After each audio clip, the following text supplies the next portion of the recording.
Okay, let's get into this. What if the deepest wisdom we need is actually all around us, hidden, maybe? Right. Like communicated in ways we don't normally perceive. Exactly. Like on frequencies maybe too low for us to just hear. We've talked about trees communicating before, but what if there's something more? Something deeper. Yeah. And today, we're exploring this incredible book that, honestly, it just uncovers some startling things about nature, really challenges how we see life itself. It definitely does. And, we've used AI to analyze this text. We created these mindful moments. They're on our YouTube channel. They're really designed to spark some reflection, some rational thought about these ideas. That's a great way to approach it. I have to say, this book, it really shifted things for me, how I view the world anyway. It reveals this kind of hidden intelligence. It reframes everything. Yeah, it moves past just, looking at nature. It gets into how it actually works. Absolutely. And the book dives right into this pretty amazing truth about forests. We tend to think of trees as like lone warriors, right? Competing for sun, for water. The classic view. But this character in the book, she discovers it's not the whole story. Not even close. No, it's revolutionary, really. The idea that trees are deeply social. I mean, profoundly social beings. The book makes this point. Everything in the forest is the forest. Wow. It shows how trees literally fuse their roots. They create these huge underground networks with fungi. Like an internet for trees. Sort of, yeah. Sharing resources, information. It's constant. And this cooperation, it's so basic to how the forest works, the book argues. Competition is not separable from endless flavors of cooperation. So competition and cooperation aren't opposites. They're intertwined. Exactly. It's not just biology. It really challenges our ideas about, success, survival. It suggests resilience comes from being connected, not just being strong on your own. Okay, so the trees are showing us this complex web, this cooperation.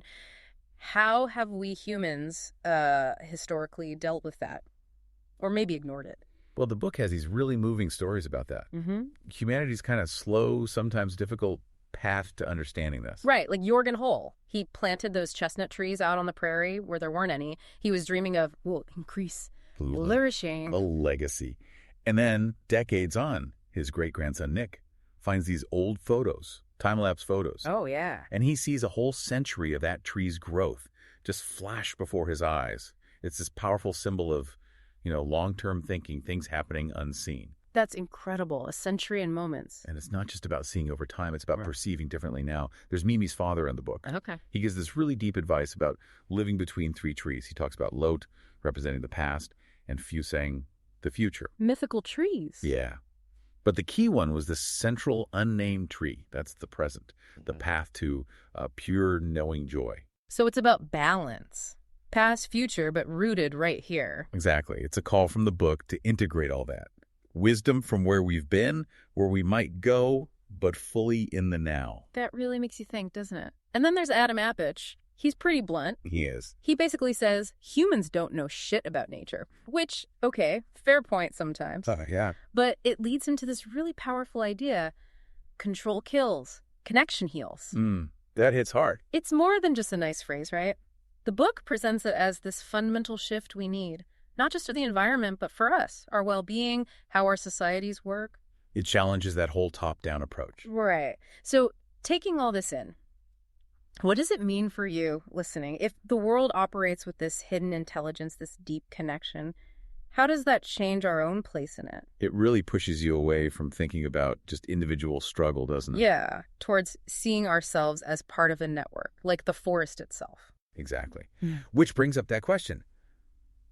What have we just not been seeing? The book says it so well. No one sees trees. We see the useful parts. Right. We see fruit, we see nuts, we see wood, we see shade. But trees are invisible. And this book, it helps make them visible again. It reveals this incredibly complex cooperative world. A world we thought we knew. But maybe didn't, really. It urges us to look again, listen harder. So, a final thought then. If life talks to the future through memory, what will the trees remember about us? That's a heavy question. It is. Look, this book offers such powerful ways to think, very much like the mindful moments on our YouTube channel and, kind of discussions we have in our podcasts. If this exploration resonated with you, We really hope you'll subscribe for more conversations like this. Share with someone you think might find it interesting too. Yeah, definitely. And if you want to dive into the full text yourself, you can grab the book using the link in our show description. It's worth experiencing directly. And most importantly, just keep thinking critically. Think about the intelligence that might be hidden in plain sight all around you.